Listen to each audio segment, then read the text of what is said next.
eu gostaria de perguntar aos irmãos, você hoje, quando você acordou, quando você levantou, você deu bom dia para o teu filho? Você deu bom dia para o teu marido? Você deu bom dia para sua mãe, para sua esposa? O que você fez? O que você fez hoje quando você acordou? Você falou com ele? Você falou com ela? Você falou, filho, eu te amo? Quantas vezes essa semana você abraçou o seu filho e falou assim, papai te ama, mamãe te ama? Quantas vezes essa semana você abraçou o seu marido ou a sua esposa e você falou, eu te amo, obrigado por fazer tudo para mim, obrigado por cuidar de mim? Quantas vezes você fez isso essa semana? Por isso que quando eu li em Zaqueu, eu meditei dessa forma que às vezes a gente pensa que por sermos cristãos, eu sou evangélico, né? Jesus já está na minha casa, Jesus já mora na minha casa. Mas nós, como família cristã, nós temos sim que ter certos hábitos, certos costumes dentro de casa. E isso faz toda a diferença. Isso faz toda a diferença no seu relacionamento conjugal, no seu relacionamento paterno, materno. A sua casa se torna um outro ambiente. Como eu disse, né, como o apóstolo Paulo escreve aos Coríntios, que quando a pessoa ela é casada com um descrente, seja homem ou mulher, descrente, nós temos que nos manter firmes na posição que nós somos como cristão, porque o apóstolo Paulo diz que assim é mais fácil para que a gente ganhe o nosso parceiro ou a parceira para Jesus. E aí o nosso comportamento dentro de casa tem que ser de um cristão. E nós cantamos aqui, as crianças cantaram aqui, só tem alegria, só tem a paz aquele que conhece a Jesus. E se eu conheço a Jesus, como é que eu sou um cara mal-humorado dentro de casa? Se eu conheço a Jesus, como é que eu distrato a minha família dentro de casa? Como é que eu cuido da minha filha dentro de casa?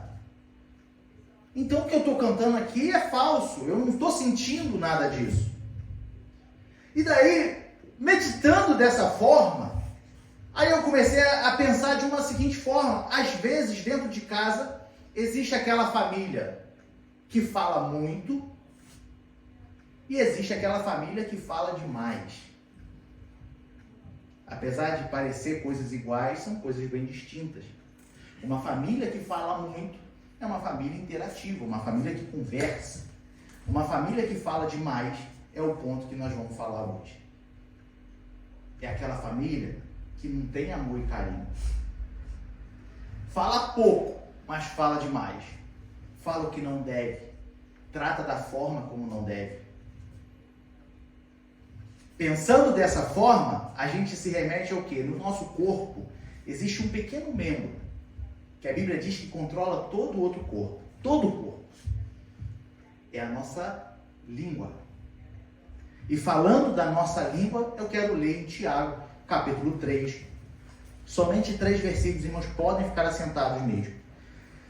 A língua, meus irmãos, a nossa língua, esse membrozinho que fica dentro da nossa boca, ou coisinha tão pequena para fazer um estrago tão grande na vida dos outros. Para fazer um estrago tão grande dentro de casa.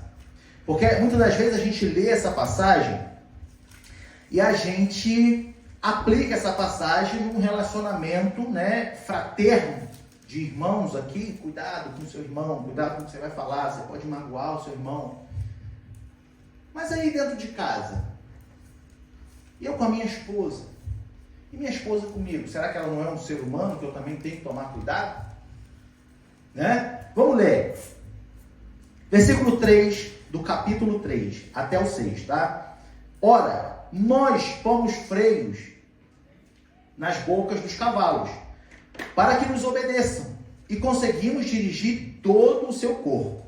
Vede também as naus, né? O que é a nau? É aquela madeirona do barco onde fica a vela do barco, né? A nau é aquela madeira que eles rodam de um lado para o outro para pegar a direção do vento, né? Então ele fala aqui, olha, vede também as naus, que, sendo tão grandes e levadas de impetuosos ventos, se viram como um bem pequeno leme para onde quer a vontade daquele que as governa.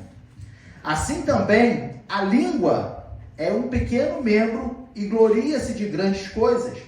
Vede com grande bosque um pequeno fogo incendeia. A língua também é um fogo. Como um mundo de iniquidade, a língua está posta entre os nossos membros e contamina todo o corpo e inflama o curso da natureza e é inflamada pelo inferno. Esse pequeno membro que nós temos dentro da nossa boca é o que é capaz de matar uma vida, de salvar uma vida, que é capaz de edificar um lar, como também é capaz de destruir um lar. Nós, muitas das vezes, nós não nos damos conta de como nós nos relacionamos dentro de casa, mais uma vez, com o marido, com a esposa, com os filhos, ou os filhos com os pais, principalmente. Vou voltar a fazer a pergunta: quantas vezes você falou para sua família que você a ama? Essa semana, hoje. Quantas vezes você agradeceu essa semana pelo que a sua esposa fez, pelo que o seu marido fez, pelo que a sua mãe fez, pelo que o seu filho fez? Ah, mas é filho, é mais que obrigação. Mas a generosidade não mata ninguém. Pelo contrário, ela edifica. Você ser generoso está mostrando para o seu filho de que, olha, é uma coisa boa. Apesar de nosso coração não estar nisso e nem poder estar, mas é comum. Hipócrita é aquele que diz que não. Mas é comum todo homem gostar, ser humano, gostar do reconhecimento. Você pode não se gloriar. Mas aqui quem não gosta de falar assim, poxa, você cozinhou hoje, ficou perfeito. Nossa, amor, você fez você arrumou a casa tá linda. O marido compra um presente ou faz qualquer agrado para a esposa e a esposa fala, nossa, você me surpreendeu hoje. Quem é que não gosta? Quem é que não gosta? A mesma forma é o filho. O filho faz uma coisa boa e o pai chega e fala, parabéns, meu filho, você fez certo. Se ele tentou fazer alguma coisa boa e fez errado, fala, filho, parabéns, mas olha, da próxima vez faz dessa forma, vai ser melhor para você. Instruir o filho, aconselhar o filho. E da mesma forma, o filho saber que os pais também querem ouvir que você os ama. Eu quero ouvir da minha filha. Eu chego para minha filha e falo assim, filha, você ama o papai? Ah, amo, pai, amo sim. Tem certeza que tu me ama? Papai é tão chato contigo. Pega no teu pé. Não, mas eu amo sim, pai. E eu gosto de ouvir isso. Eu sei, porque a criança ela é sincera. Por mais que ela fale alguma coisa forçada, nas atitudes dela, ela não vai demonstrar que te ama de verdade. Mas você já perguntou ao seu filho se ele te ama? Eu vim de uma família muito tradicional no sentido de, homem tem que pegar no cabo da enxada e ir para a roça trabalhar. Mulher tem que ficar em casa só cozinhando para o marido chegar em casa. Meus pais vieram da roça, eu vim de uma cultura bem roceira, como a gente fala no Brasil. E nesse sentido, meu pai, minha mãe não, mas meu pai, que tinha um coração muito mais duro na época, ele não era capaz de me dar um abraço. Mas não porque ele não me amava, porque ele achava que isso não era necessário. E eu lembro de eu pequeno falando para minha mãe, por que papai está sempre bravo? Por que papai nunca chega perto de mim? Por que papai não brinca comigo? E mamãe, na sua sabedoria, ela sempre falava, não esquenta a cabeça do teu pai, não. Teu pai é assim mesmo, mas ele te ama. E isso nunca mudou o meu afeto por ele. Portanto, eu amo meu pai e, se eu puder, eu carrego meu pai no colo. Mesmo com todas as ignorâncias dele do passado. Só que eu ficava curioso. Por que papai não me abraça? Papai não era capaz de dar um beijo na gente. Até hoje. Hoje ele já é um outro homem, né? Convertido, coração quebrantado, mas mesmo assim é duro. Chegar no meu pai, chegar e dar um abraço nele, um beijo nele, ele fica, não, papai te ama também, papai te ama. E ele não sabe se comportar numa situação de carinho, ele não sabe se comportar num momento de afeto, de carinho, de pai para filho. Ele esteve aqui no início do ano e eu carrei dentro de casa. Não, agora o senhor vai me dar um abraço, agora o senhor está dentro da minha casa. E está na Europa. Não tem nem como o senhor fugir. O senhor vai fugir para onde? Né? Agarrei ele à força, falei, agora o senhor vai me dar um abraço. Que aí ele me deu um abraço. Mas isso depois de uma vida inteira. Então, não perca a oportunidade de se comunicar com seu filho. Filho, não perca a oportunidade de se comunicar com a sua mãe. Aqui hoje, apesar de nós só tem o João hoje que é filho aqui, mas todos nós, né? João é um jovem, mas todos nós somos filhos de alguém. E se seus pais ainda são vivos, não perca a oportunidade de falar assim, pai, eu te amo. Mãe, eu te amo. Ele quer ouvir isso. E pode ter certeza que vai mudar a vida dele ou dela. Vai mudar o dia dele. Ah, mas tu não conhece meus pais.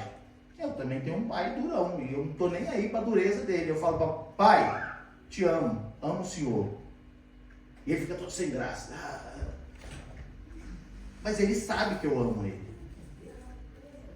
Agora, dentro de casa, nós não usamos nossa língua para o bem. Sabe o que acontece? Tem muito casal, tem muita família. No Brasil a gente pôde conhecer muitas situações assim, que a gente trabalhava lá na área social da igreja. Então a gente auxiliava nos lares e por muitas das vezes eu conversei com muitos casais, né, embora jovem, mas Deus nos permitiu ter essa experiência. E muitas das vezes a gente se deparava com situações de que tanto o marido quanto a esposa, tá, não se falavam dentro de casa. E quando falava, só chamava pelo nome. Ué, mas o que tem a ver? O meu nome. Tá, uma coisa é eu chamar a minha esposa pelo nome dela, porque é uma situação urgente, e outra coisa é eu chamá-la pelo seu nome, porque eu não quero chamá-la de meu amor. Amor, vem cá. Bem, vem cá. Docinho, vem cá. Né? Outra coisa é eu chegar e falar, hoje, pega a roupa aqui. E a gente se deparou muito com essa situação no Brasil. Que os casais, as pessoas, o marido e a mulher, eles não se comunicavam dentro de casa e quando se falava era dois cavalos falando um com o outro.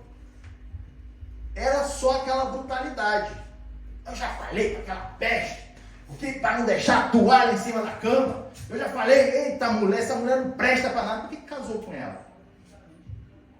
Por que tu escolheu ela para a tua vida? E da mesma forma, por que tu escolheu ele na tua vida? Ah, eu não sabia. Outro erro, porque antes de casar a gente tem que conhecer.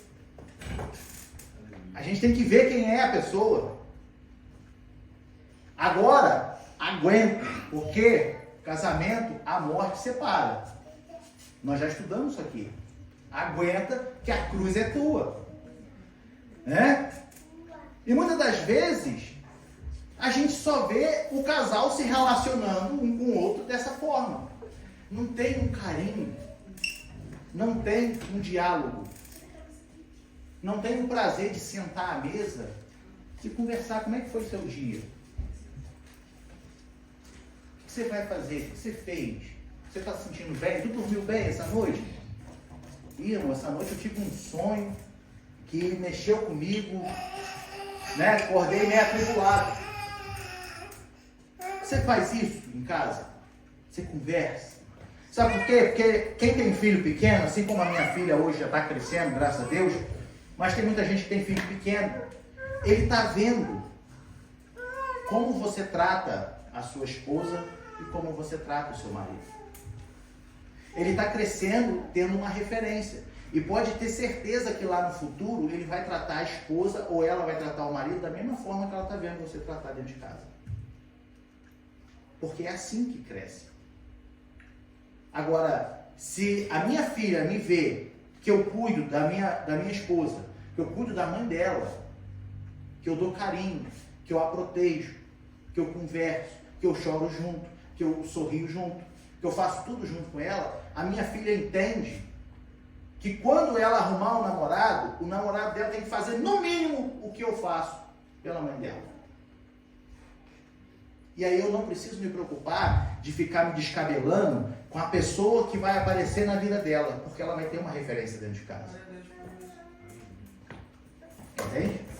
Ela vai olhar para dentro de casa e vai falar assim, eu não vou ficar com fulano, não vou namorar fulano, não quero casar com fulano ou fulana, porque, nossa, minha vida dentro de casa eu vejo meus pais tão diferentes, e o camarada não fala nada comigo, ou a mulher não se comporta de um jeito carinhoso comigo. Você, como pai, você não precisa ficar se descabelando, porque teu filho, a tua filha, já tem uma referência dentro de casa. Só que a gente não vê isso. Aí eu falo, tem muita família que é comunicativa. Eu posso dizer que lá em casa nós somos muito comunicativos, porque a gente vai até 2, 3 horas da manhã falando. Do vizinho, às vezes, né, falar, baixa aí. Né? Eu tô brincando, pode ser uma vez só. Mas a gente fala, a gente conversa muito. Só que tem aquela família que fala demais.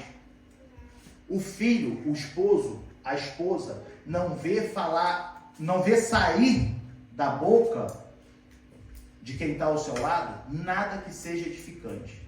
Só ouve reclamação. Só reclama da vida. Oh, meu Deus. Como é que tem gente que só faz reclamar? Tem gente que só reclama. Isso não tá bom. Ah, mas isso não sei o quê. Oh, meu Deus do céu, me dá graça, porque me dá paciência, me der força, eu mato. Né? Lá eu tinha vizinho no Brasil que a gente escutava isso. A mulher gritava, que a gente de longe a gente escutava. Ô Jesus, me dá paciência, me der força, eu mato. Entende? E você está vivendo aquele ambiente. Aí você vem me dizer que porque você vem à igreja, Jesus mora na sua casa? Ah, porque eu sou cristão, aqui é um lar cristão. Aí quando entra alguém dentro da sua casa que não se comporta com decência, aí você fala assim, não, aqui é um lar cristão, mas ele vira as costas, você se comporta igual ele.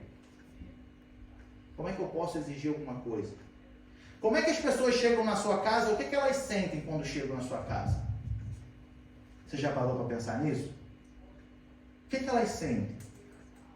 Elas sentem que ali é um lar cristão? Elas sentem, eu sei como que é a situação de muitos irmãos aqui, né? Que às vezes só você é cristão, só você é cristã. Mas dentro da sua casa, quando você chega, o que o seu marido tem para falar de você? O que a sua esposa tem para falar de você? Aqui dentro da igreja, se eu perguntar para a esposa de alguém aqui, como é que é o fulano dentro de casa? Você como fulano, você ficaria tranquilo em deixar sua esposa responder? E vice-versa? A gente fica bem pensativo, né? O que ele tem para falar de nós? O que ela tem para falar de nós? Se perguntar a minha filha, chegar e falar, como é que é teu pai em casa? Será que eu vou ficar com medo que ela vai responder? Será que eu vou ficar aqui de olho? Eu vou ficar olhando de longe. Né? Que acontece, a pessoa está insegura, fica de longe ameaçando, já viu? Às vezes a criança está assim, tu fica atrás da pessoa. Aí a criança fica assim, sem saber responder, né? Ele sabe se respira, se respirar é enforcado. É a melhor pessoa para perguntar. Né? A melhor pessoa, como é que é dentro da sua casa? E aí eu deixo essa pergunta no ar. O nosso diácono, ele entrou num ponto aqui muito interessante. Que muitas das vezes, nós cuidamos mais das coisas de fora do que das coisas de dentro de casa. A gente já presenciou, já vivenciou muito casal dessa forma que, para dar para a igreja, por exemplo, vou dar uma grande oferta para a igreja aqui, para a igreja reformar esse local inteiro. Mas para dentro de casa não é capaz de comprar um presente para a mulher. A mulher fala, não, na igreja, não pode deixar que eu vou lá, eu arrumo, eu lavo a igreja inteira 2 vezes por semana. Mas dentro de casa não é capaz de arrumar a própria casa. A gente serve mais as coisas que estão de fora e dentro de casa, porque a gente convive todo dia, porque a gente já sabe, né? Já conheço, fulano já me conhece, ela já me aceitou da forma que eu sou. Não, senhor, não, senhora. O seu lar é um lugar que eu ouso dizer, minha casa é um lar sagrado, é um lugar onde não entra qualquer um, não entra qualquer coisa. E eu oro a Deus e peço para que se alguém entrar com algum mal dentro da minha casa, que seja liberto na porta. Que não passe da porta para dentro. Ou se for a vontade de Deus, que nem deixe ir. Eu oro dessa forma mesmo. Falo, Deus, se for da sua vontade, se tiver alguma maldade no coração, não deixa nem vir. E acontece. Às vezes a pessoa chama e fala, vamos entrar? Não vou entrar não, estou correndo. Por quê? É Deus no controle.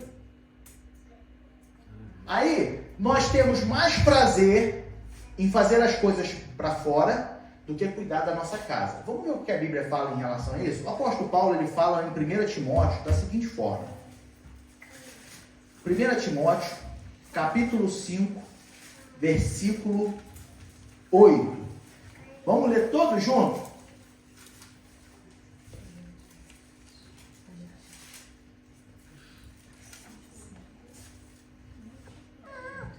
Primeira Timóteo, capítulo 5, versículo 8. Vamos ler todos juntos? Vamos lá. Mas se alguém não tem cuidado dos seus, e principalmente dos da sua família, negou a fé e é pior do que o infiel. E aí aperta o calo, né? Aí o negócio fica estreito para o nosso lado. Mas se alguém não tem cuidado dos seus, e principalmente, o apóstolo Paulo destaca, principalmente dos da sua família, negou a fé e é pior do que o infiel. Eu vou para a igreja, eu sou o pastor da igreja, eu sou o homem da igreja, o homem de Deus. Mas eu cuido da minha família? Eu a respeito? Eu dou carinho? Eu converso? Entende? Se eu não cuido da minha família, eu sou pior do que um infiel. Pior do que um infiel. Não adianta eu vir aqui à frente, não adianta você vir aqui à frente, louvar ao Senhor, dar uma palavra, dar uma saudação, contar um testemunho, se dentro da sua casa é uma guerra. E é uma guerra não porque é uma batalha espiritual, não. É uma guerra porque você não cuida da sua família. Porque são coisas distintas. Nós enfrentamos batalhas espirituais todos os dias dentro de casa. Uma família unida, uma família de Deus, ela vai enfrentar problemas. Eu não estou falando que um lar cristão não possa haver discussão.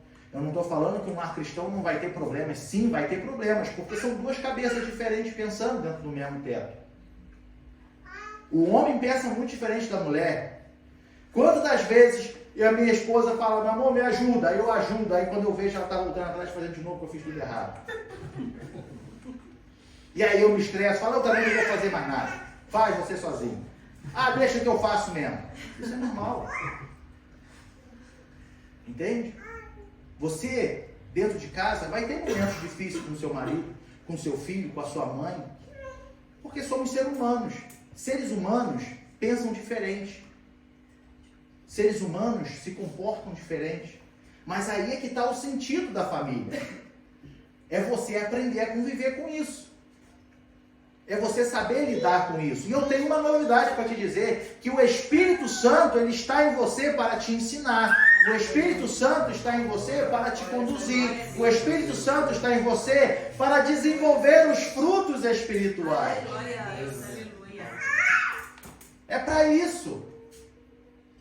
Não é para a gente ser usado por Deus aqui na igreja, não. É para nós sermos cristãos dentro de casa. Para que a vizinhança olhe para nós e fale, esse é um lar cristão. Por mais que eles não saibam distinguir o que é diferente na sua família, eles vão dizer, essa família é diferente. Porque você tem algo em você que faz a diferença. A comunicação dentro de casa é muito importante. Eu já estou indo para o final da palavra. A comunicação dentro de casa, ela é tão importante que meu avô contava uma história para mim. Meu avô já faleceu. E meu avô contava uma história para mim de que um casal de velhinhos já morava sozinho, os dois. E eles compravam pão, aquela bengala, né? A gente chama de baguete ou bengala. No Rio de Janeiro é bengala, né? Bengala, assim. E eles compravam a vida inteira. E ela, a mulher, a esposa, sempre cortava o meio do pão e dava para o marido. E ela comia sempre a pontinha do pão. E foi a vida toda assim. Até que um dia chegou um visitante na casa deles. E quando foram tomar café lá de tarde, que a gente vem da loja, a gente tem o costume de tomar um cafezinho de tarde, que é gostoso, né? Com um pãozinho fresquinho, acabou de sair. Foram tomar o café. Aí o visitante chegou e falou assim, mas por que você não falou para ela? Você não gosta de comer o meio do pão, né? A parte do meio ali? Ela falou, não, eu dou pro meu marido porque ele sempre gostou. E eu como a pontinha. E aí o marido dela falou assim, não, eu sempre gostei, tu que sempre me deu.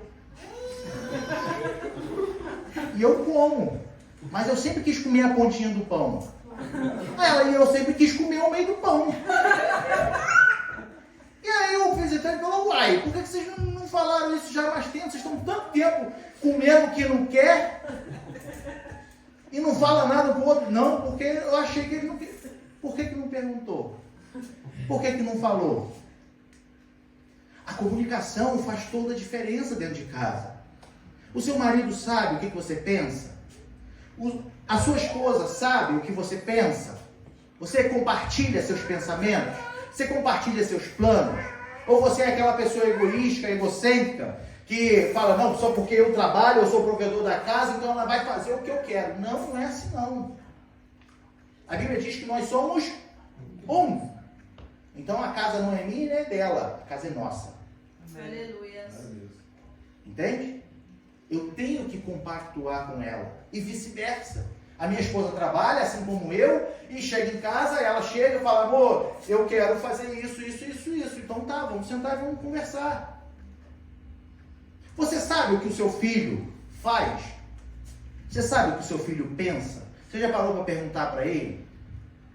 O que ele pensa? Mas meu filho é muito novo. Pergunta assim mesmo. Eu vou dar um exemplo para a gente encerrar dentro da Bíblia. Lá em 2 Samuel, no capítulo 13, nós não vamos ler o capítulo, tá? Mas os irmãos podem ler depois. 2 Samuel, capítulo 13, nós vamos ver a história dentro da casa de Davi. No último terceiro domingo que a gente começou com o culto, eu falei que ia usar muito a família de Davi como exemplo. Porque dentro da família de Davi nós temos muitos exemplos de como se comportar. E dentro da casa de Davi, nós encerramos da última vez, quando Davi ele peca, né? E aí ele vai e manda matar o marido da mulher, só porque ele pecou, para ficar tudo ok, tudo em paz. Só que aí vem o profeta e chama a atenção de Davi. E agora, dali para frente, Deus fala para Davi que a espada, a confusão, a briga nunca mais se apartaria da casa dele. Era a consequência do pecado de Davi. E no capítulo 13 de 2 Samuel, nós começamos a ver isso. 3 figuras: Abisalão, Amon e Tamar. Todos os 3 eram irmãos, de mães diferentes. Porém, Amon desejou se deitar com Tamar, a sua irmã. E a Bíblia diz que Tamar era virgem e muito bonita. E se vestia muito bem. E Amon, por pecado no coração, por coisas malignas, podemos assim dizer, ele se deita, ele força, né? Ele faz um cerco, ali, podemos dizer, um combinado, para poder se deitar com Tamar. E aí ele comete um incesto. Acaba com a vida da irmã. Absalão, mais do que depressa, Absalão ficou indignado quando soube da situação. Absalão falou com Tamar assim, falou, fica quieto, não fale nada. Vá para minha casa, fique lá. Porque acabou com a vida de Tamar. Só que Absalão, ele começou a ter ódio, raiva, rancor no seu coração. E isso foi um problema. Sabe por quê? Porque a Bíblia vem nos dizer, vamos ler o versículo, 2 Samuel capítulo 13. Ó, o versículo 21 do capítulo 13 diz assim: e ouvindo o rei Davi todas estas coisas, muito se acendeu em ira. Davi ficou feliz ou triste com a situação? Triste. Davi ficou feliz ou triste? Triste. Mas ele fez alguma coisa? A Bíblia não fala que Davi fez alguma coisa. E sabe qual é a prova disso? No versículo 23 diz: e aconteceu que passado 2 anos inteiros, nos mostra que Davi não tomou atitude nenhuma. Sabe qual a atitude que ele deveria ter tomado com o filho? Expulsado de casa. É a lei de Moisés. Vai ler lá em Levítico. Davi deveria ter, na hora, pegado Amon e botado para fora de casa. Só que Amon era o filho primogênito. Se você for ler em 2 Crônicas, no capítulo 3, você vai ver que Amon era o primeiro filho de Davi. Só que Davi simplesmente se irou, como nós lemos. Nossa, estou tenso dentro de casa. Mas não tomou nenhuma atitude. Por que Davi não tomou atitude? Porque que referência que ele foi? O que ele tinha para aconselhar o filho? O que ele tinha para aconselhar a filha? Se você for ver, ele, pouco tempo atrás, ele tinha cometido um erro brusco. E a Bíblia não me fala, mas me permite imaginar que eu acredito que quando Davi se deparou com a situação dos seus filhos, Davi ele pode até ter pensado em alguma coisa, mas logo veio a culpa. Oh, não. Que exemplo que eu sou. E aí sabe o que acontece? 2 anos inteiros ficou aquele clima dentro de casa. Davi era um excelente rei? Era um excelente rei. Davi era um homem segundo o coração de Deus? Era um homem segundo o coração de Deus. Davi era o homem que ia para o campo de batalha e vencia todas as batalhas? Sim, era um grande guerreiro. Só que Davi, como pai, eu digo que dentro de casa deixou a desejar muitas das vezes. Porque um pai que vê o filho, que sabe que aconteceu algo errado, e vê o silêncio entre os filhos, e não toma uma atitude em chamar e conversar, em chamar e resolver o problema, isso não é um bom pai. Não é uma boa mãe. Se nós temos um problema dentro de casa, temos que resolver. O dever do pai e da mãe é botar o filho sentado e vamos conversar. Aí volta o que eu falei no meio. Você já perguntou para o seu filho o que ele pensa? Você já perguntou para a sua filha o que está passando? Quais são os planos dela? Você conversa com seu filho? Filho, você conversa com a sua mãe?